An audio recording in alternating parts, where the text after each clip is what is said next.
everybody. Welcome to Customer Service is Social, what it is and why it matters. I have a lot of things to show you and going to try and get through it relatively quickly so that we can do a brief demo and save some time for questions. So if you have anything specific, let's try and table it to the last few minutes if that's all right. And we're going to get going. Now I can hear myself. Awesome. All right, so a little bit about me. So I have been working with Social Studio since 2011, when it was called Radian 6. So I started with Radian 6, Buddy Media. It was one of those things, hey, Chris, here's this new thing. Go figure out how to break it and how it works. So I've been working with this tool for a long time. And so it's one of my favorite pieces, and it's actually the first official part of the Marketing Cloud as we know it today. There was no Marketing Cloud when Radian 6 was the first acquisition. I am Vice President of Solutions, specifically focusing on marketing solutions for Radian 6, which is a Rackspace company, for those of you who might be more familiar with Rackspace. And I'm a co-organizer of the Southeast Dreamin' event. If you guys want to come over, Hotlanta is a nice time of year in March before it becomes melting. And I'm also a co-organizer of the developer group in Greensboro, North Carolina. And now for a little bit of fun. I have 3 truths and a lie, just to kind of get a little more personal here. Any takers on which of these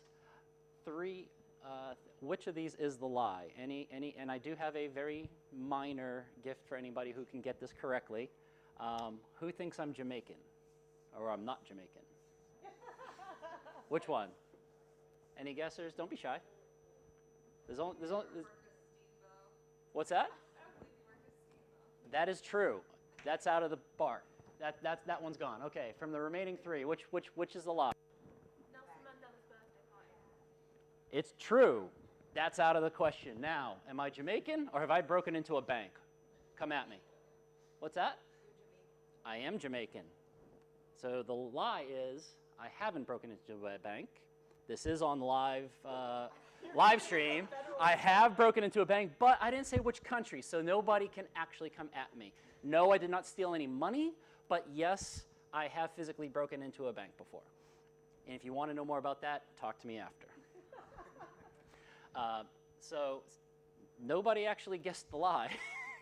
So I have stickers. I'll give that after as for anybody who is interested.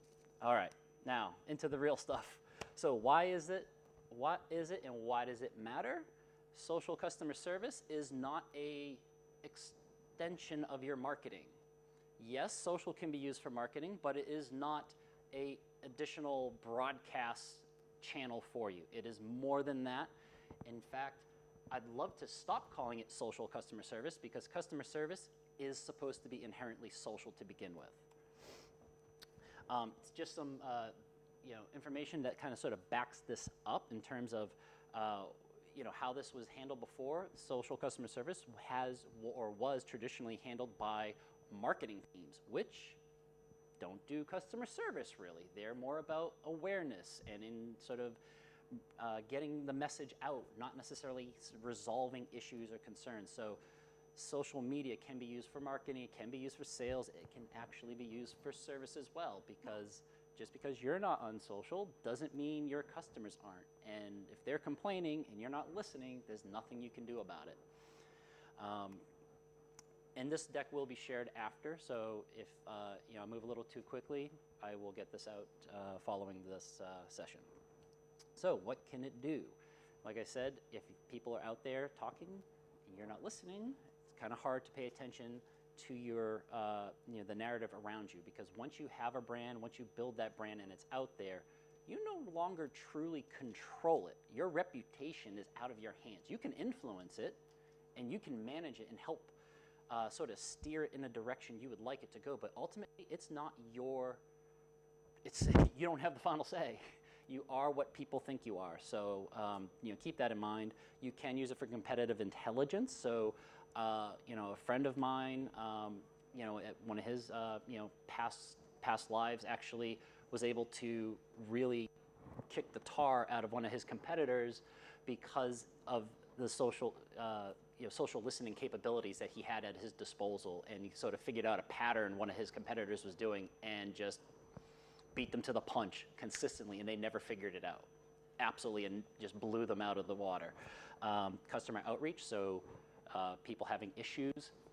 Airlines in particular seem to be a pretty popular area where people like to complain or throw some love at over social media when things go their way or not.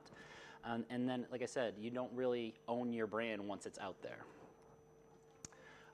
This is just a quick breakdown, and this is just from a couple of years ago as far as how things have evolved. There's so many out there, you can't do them all. So I'm not saying you need to be on every channel. That's a rabbit hole you don't want to go down. You need to try and figure out on the few that your customers are generally going to be on and focus on that. And it will vary based on demographic, based on your industry, or sort of the type of organization that you run. And so as far as how do you listen, it's not necessarily just is people talking at me. It's about what's being said about me or around me, having that sort of social awareness, things that matter or are relevant to our organization, our brand, and it gives us an opportunity to kind of figure out what should we be paying attention to, because it's not a set it and forget it. Marketing automation is a great way to remove a lot of manual processes, but it's not a set it and forget it situation. Never was, never should be. So it's something you do have to curate and monitor over time and adapt as and when needed. And so really the crutch of this is really figuring out what those keywords are. Don't overthink it. Start with something and then iterate. Constantly iterate and figure out what's working, what's not working, where's the noise, how do we kind of filter that out without necessarily becoming blind to something, because the word might be relevant, but you got to figure out what's the right combination to try and make sure you're paying attention to that that conversation. And so, no plan, good luck. If you're just going to fly by the seat of your pants on this, you might actually better off not doing it, simply because of the issues you could run into by just kind of trusting your gut. It really is something you should plan for, and again, it's something does evolve over time. And so part of that is something, part of how the strategy of sort of executing on that I've been sort of talking about for a while is 5W1H, or something that's very commonly taught in schools when you're in grammar school, sort of who, what, when, where, why, and how. Very basic, but still relevant. It's one of those things like, oh, I'll never use this. No, this actually is something you can and should use.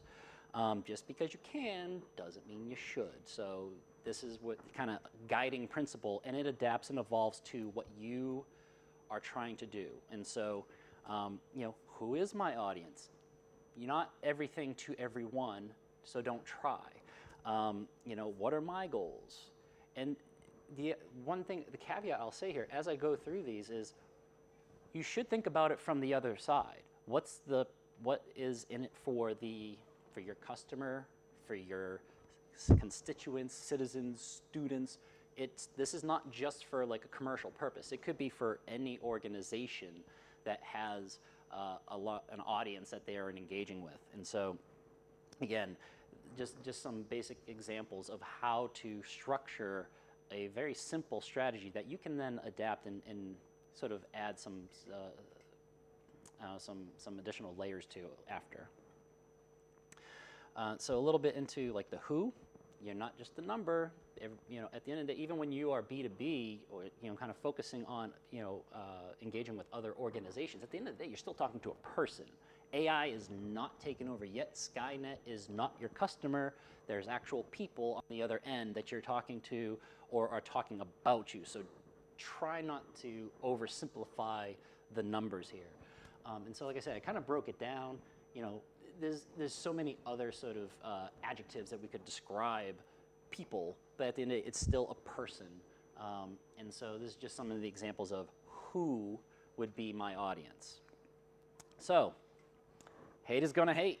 You cannot control them. Like I said, you are an influencer. Once your brand's out there, you do not control it. So You can't make everybody happy if you try. If you figure that out, let me know. I'd love to know what you did right. So hugs, not Uggs. So, it's really try not to get too worked up when somebody is really kind of throwing you in the mud. If there's something you can, don't ignore it, but don't sort of overcommit trying to resolve them. If they're just trolling you, you've got to kind of figure out who's trolling you and who somebody actually wants your help or support. And so some of that's a little bit of a trial and error. So there's no perfect science of figuring out who those people are. Unfortunately, it's sort of something you gain with experience, figuring that out. So when? Not everything is something that's relevant to us. So just be very thoughtful about when you're jumping into a conversation. Sometimes you might not need to jump in, or maybe you shouldn't. Even though it might be some contextually relevant to you, it might not be the right time. You got to think about what that conversation is about, because you don't want to come off as you're trying to sell something. You want to put some thought to it, just so that even when you have good intentions, that can go awry because you just might be a little overzealous. So you want to kind of think about, okay, where's our spot? Where's the right time? Where's the right location? When not to act as well. Again, sometimes you should just bite your tongue, kind of let it go, because that might be better off than actually jumping into it, because that could actually escalate the situation. Where? Like I said, you saw that graphic. There's probably, I don't even know what the number is, but it's hundreds, if not into thousands, of social channels globally. You got to think about, it's not just the big 5 or 10 that most people know about.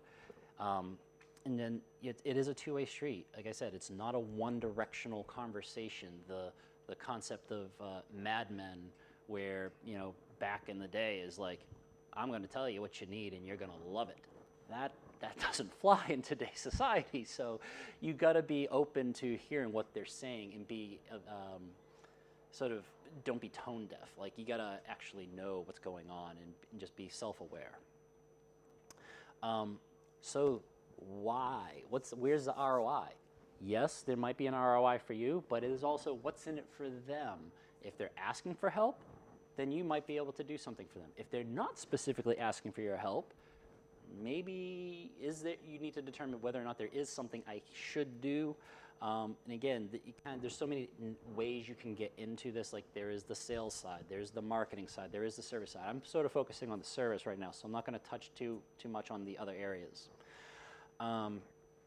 So moving on, because I do want to give you a little show and tell towards the end here. Excuse me. Just some additional keywords or ideas around what's in it for me, as far as what am I trying to do? What am I providing? What value am I giving this this individual or group of individuals? You could think about sort of local services, as far as if there was a natural disaster, or in the case of the TFL, there might be some kind of delay going on, and you need to be aware of that. And there's a number of ways that they get that out. They do use social. They do use, obviously in announcements in the stations. But there's all these different channels, and figuring out, what am I getting out there? You are providing a service, because you have multiple options. But if you can plan ahead, you might be able to save yourself some time. So, why should anyone care? That's not your customer, right? You don't want this every time you are looking at your social feed. What you ultimately want is this. So, like I said, you can't solve everybody's problem. Some people are just going to hate for the sake of hating. But the ultimate goal is to give them that type of experience of, hey, these people are, this organization is listening. They're actually trying to do something positive to benefit me. And so that's the ultimate goal. So again, there's two ways. From a business perspective, from a commercial perspective, you could oversimplify this. You're trying to increase revenue or lower costs. That's sort of the commercial point of view.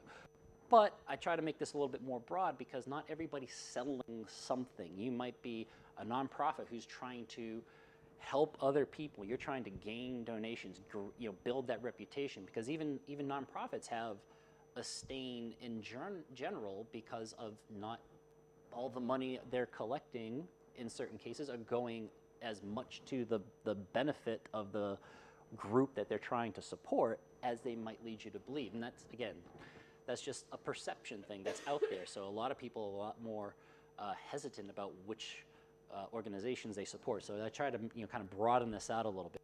What it really comes down to is, how can I educate somebody? How can I show them that I really care, or we care as a group? Because ultimately it takes a team. And social listening does simplify things, so it removes a lot of manual steps that no one person or a group of people could generally cover in a day, especially in a high volume, high velocity situation, is trying to simplify that and make it easier for you to support more people as effectively as you can. And so here's a great example of why. Does anyone see in the news recently about Southwest Airlines and a bridesmaid forgetting her dress, and her best friend or somebody tweeted at Southwest, "Hey, can you take care of us? My friend can't do this." Well, they actually did something about it, and they basically treated it like a national treasure. Like they escalated. You could actually track the dress on all the way to the bridesmaid. They jumped on it because they had a plan. They were like, "Yes, let's do this." So this only happened a little over a week ago. You can see the numbers here: 160 retweets, 2,000 plus likes, 110 replies, best customer service, and you can see how much it got picked up. There's a lot of things that aren't necessarily just on Twitter, but there's all these news outlets picked it up and ran with it across the globe. I did a basic Southwest dress search, and I had news feeds from the States, from the UK, Australia, and that was just at the top of the list. That doesn't include everything else. I only looked at the first page, just to kind of give you an example of the potential value and benefit. And once you have that, that's going to help your reputation, and people are going to be, shows that type of experience that you are trying to provide. Now keep in mind, no one's perfect, so this is a great example of how to do it right, and when it goes right, the potential value of that. And so now we're going to talk about how do we actually achieve that. So crawl, walk, run. Don't try and boil the ocean in the first day. You need to kind of move it along, figure out how quickly you can get to a certain level, have a plan, move along. So like I said, start with a blueprint. Got to start somewhere, draw it down. If it's not right, fix it, iterate, move on. You don't want to get bogged down in trying to be perfect from day one. As a recovering perfectionist for the last 30 plus years, trust me, you will never win that battle. So don't try and do that in business either. You do the best you can and just keep moving forward. So why planning matters. Here's a great example, and this was real interesting when this happened. So a couple of years ago, KLM, there was a big positive experience when they were doing Surprise and Delight, which is kind of funny because right here, KLM stocks passengers through social and buys them gifts. They were a little ahead of their time, but it was a very positive campaign where they were doing some really amazing customer service and Surprise and Delight situations through social because they were listening, and they heard people talking about this and that and the other thing, and so they tried to do some really nice things for some of passengers, and it was very successful. But then the World Cup, just 3 years later, they didn't really think through the tweet that they had, as far as sort of mocking, another country's world, team was, bounced from the tournament, and they had a ton of backlash. And so the reason I call these contrast out is 2011 was the positive experience. You can see the keywords I use in the Google search, just over 500,000 results talking about the positive. 3 years younger and almost 4 times as many results. So yes, there's a lot of positive benefit, but people remember the negative a lot longer. So this is younger and still is just from a volume. So again, the point is, this was a great exercise, but they weren't perfect, and they had to kind of backtrack, and they did relatively quickly back off of that. But you can see the potential long-term trail that leaves behind in its wake. And so you can see this is how it's done, and not so much. So, really what it comes down to is if you don't know how it's working when it is, you're not going to be able to fix it when it's not. So please, please, please, please document. Do not just rely on one person who is absolutely amazing, because at some point or another, they might move on to another position, they might leave the organization, or whatever the situation is, you want to have some documentation, have a plan, and not just rely on the brilliance of your teammates. That being said, this is social. Please be aware of your local governing laws, because you want to make sure that you're not going up, past those boundaries, and those are getting more structured and restrictive each year. So please pay attention to that and factor that into your plan. Again, this is not to scare you, but it is to just make sure you are aware that there are some additional considerations. And so some of the things we can do, and this is a quick example from Social Studio, is you can set up thresholds alerts. These very simple alerts. If a volume changes by a certain percentage or number, I can get an alert and says, hey, something's going on. I don't know what. Could be good, could be bad, could be nothing. But I want to go and take a peek and see what's going on. And so you can see here from a just a quick graphic. I don't know if you can really read that. Is in terms of 64% of consumers expect real-time engagement, from customers, but 80%. What is it? Okay. Sorry, I can't even read my own thing from this far away. That's why I have glasses. They expect companies to respond and interact with them in real time. So business buyers have even higher expectations. So B2C versus B2B, now, I need it now, so keep that in mind. All right, review and revise. So some of the things you can do, like I said, it's not set and forget it. You can start with your keywords. Social Studio has a great little word cloud of top words, and it will show you like the top 50, kind of a heat map. It just shows you which ones are the most, the busiest, if you will. And then you kind of look at that. So some of the things that might be sort of trending for you might not actually be in your profile, but they're coming up a lot. So you might want to take a peek at that and say, hey, should we add this into our plan and include this as sort of a part of the overall net that we're trying to cast? You could also look at where are these conversations happening by country, which is very, very helpful, because if you're in Belgium, you might not care about what's going on in Argentina, even though there might be a potential match in what's going on. So, it's just very helpful to be aware and monitor that. And now, got to the end, yes. All right, this is real quick. I'm going to see if this will cooperate and switch over. And all right, so I'm going to show you a little something in Social Studio here. And so I have a very basic, is it not showing? Let me get out of the presentation then. Maybe that's the problem.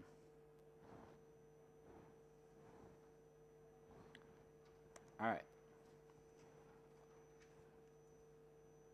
Try this real quick, zoom. All right, can you guys see that all right? Okay, so a couple keywords group. And so if you want to participate in this, you don't feel pressured, you don't have to, but if you want to tweet any, basically use a keyword, London's calling, you could basically tweet at them. If you wanted to, you don't have to, but if you wanted to, you could put social customer service with that London's calling tag. That will actually get caught up. And I did this ahead of time, so just so you could see the example if you don't want to do this right now. And so Social Studio is your initial net. Okay, that's where you're kind of setting up the conversation, framing it up, and then there's what we call Social Automate, which is above and beyond the out-of-the-box social customer service that you can integrate Social Studio with Service Cloud. And with Social Automate, I can add an additional filter or layer that does some really cool automation. And so from that initial net, so Social Studio is like kind of the top of the funnel. I can then narrow it down and say, hey, X, Y, and Z have been met. I want to now create a case. Now, in the case of GDPR, you may need to ask permission, say, hey, I see you have an issue, would love to take this offline and engage with you directly. Would that be okay? Do that through DM, whatever. Get that off the public section, public forum, and then create the case from it. So it's a little bit more, wild, wild west in the States right now, so we could still do some automation and automatically throw that over. But like I said, be aware of your local laws. And so you can see this is the social automate. I got a rules engine. I have a test. I did the live demo here. And so I can look at the rules. So you saw in Social Studio, I'll show you the difference here. So Social Studio, I have a very basic one. It's calling. I have two main keywords here. So these are my primary. These are my secondary. So if this and any of this. So either or plus either or. That's my initial filter. Get it in, and then I can take it from there. And then with the Social Automate, I can then look at my rules details. And so I have some action. So my conditions are this. I have a hit on my topic profile, which is right here. And then it says contains the string social customer service. I can then say mark it as new content not reviewed, positive sentiment, because if you're actually participating right now, I'll take that as you're still awake and enjoying this so far. And then I can send this over and create a case to Service Cloud. And then I will flip over to Service Cloud, and you can see here, cases open today. Move my cursor real quick, and you can see these were automatically created near real time, within a minute, maybe a couple of minutes, depending on sort of how busy your profiles are and your setup. Some of the big organizations might be going through hundreds of thousands or millions of posts a day, so it might take a little bit longer for it to kind of crunch through that information. But it brought it over. Now I have it in Salesforce, and then from here, I can then do some additional things within Salesforce, have some different routing automations, whatever, to kind of carry it forward and get this resolved. And so that I just wanted to kind of quickly show you that it's not all warm and fuzzy, fluffy, hey, we're on Twitter, we're on Facebook, like us. No, we can actually do something actionable, tangible, and help our our audience. And so with that, I will switch back over and wrap this up and field questions with the remaining time. And so, again, establish your guidelines. Think about when you could act and when you should act. You want to have a plan. Again, not necessarily everything is going to be relevant to you. You do have to be mindful of who you are, what you're trying to do, the type of people. Like, there's so many layers there. Again, it's not rocket science. You just need to be thoughtful and just kind of give it some thought, and put some just put a little bit of effort in it. All right, summary and resources. So why it matters? It's not just for outreach. You should be consistent, because here's the thing: if I call you, if I email you, if I tweet at you, maybe not the first time, but over time, if this keeps happening, I'm expecting you to know me, and I'm expecting a good customer service. There are some customers, organizations that are way better on social. You call, and you get nothing. You're like, forget this. I'm just going to tweet at them because I know somebody's going to respond. So yes, this can be helpful, and the goal is to sort of lower your call volume or lower your case management, or sort of at least make it more efficient, because you have that automation on the back end to help support that. But at the end of the day, you do need to sort of figure out how do we kind of balance all that. And it's about the experience. It's not just getting something out or sort of just trying to get somebody to shut up. You do have to think about their experience ultimately. So there's a ton of resources in here. There's sort of across the board, there's some public sector, some commercial, there's all kinds of things. There's a lot of higher ed. So again, it's not just for people slinging a product or a service. It is for any organization. And so some additional resources more specifically around Social Studio. So there's some trail mixes out there, getting started, release notes. You could get certified, but the certification is going away which makes me very sad. But it's still, it's a great tool, even though they're getting rid of the certification. Like I said, Social Automate they've actually made it a lot better in terms of it's much more available now. And so there's all kinds of resources here. And now questions. Anybody? Yes? So when you're setting up, say, a topic profile for a customer, Yeah. and they want to listen to the negative, Yes. so it's good you want to listen to the good stuff, but what if you're being spoken about in a bad way? And so, for example, Hatfield House, Okay. it's a popular venue where you can hold events. Okay. So if someone is having a bad experience, the British would generally turn Hatfield into Shatfield. To say it had a horrible Yes. experience Yeah. at Shatfield House, no one was at the reservation desk. Yes. So what's the best way to broach that subject with your client to say, look, this is a word you should include? So, yeah. Because it could actually help you to turn negatives into positives to your client. Yes. So the question for the millions and millions of people online, the question is, how do we balance or manage not only the positive but the negative conversations around that? And so the simplest way is around that topic profile I showed you and talked about, you can have multiple keyword groups. Now, what you will have to kind of figure out, for the most part, I try and do everything in one profile if I can, unless there's drastically different things going on. Yeah, there's consideration where you might want to break off different profiles, but for the most part, use keyword groups, and then you can categorize that. You could have brand, competitors, industry, or no categorization, but then you sort of have your positive keyword group, you have your negative keyword group. I would strongly encourage you to have a test keyword group, which might be one of those things you do put in a separate profile, and then migrate it over to test within the live profile and test certain keywords. But you can then filter that, and the keyword group will sort of catch that. Then you can use both engage to create different columns, so you can organize positive, negative, not really sure what the heck they're saying, and then and so on. And you can really branch it out. And you also it has a very powerful analytics component on the back end that can give you some great visualizations. And it also, there's a really good sentiment.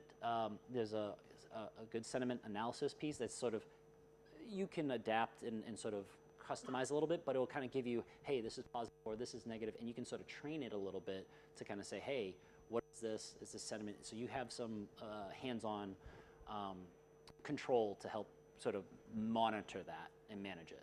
Does that help? Yes. Awesome. Anybody else? I think we get 5 minutes. Yes? Yeah, do you have experience or tips or regarding Einstein Vision and Social Studio?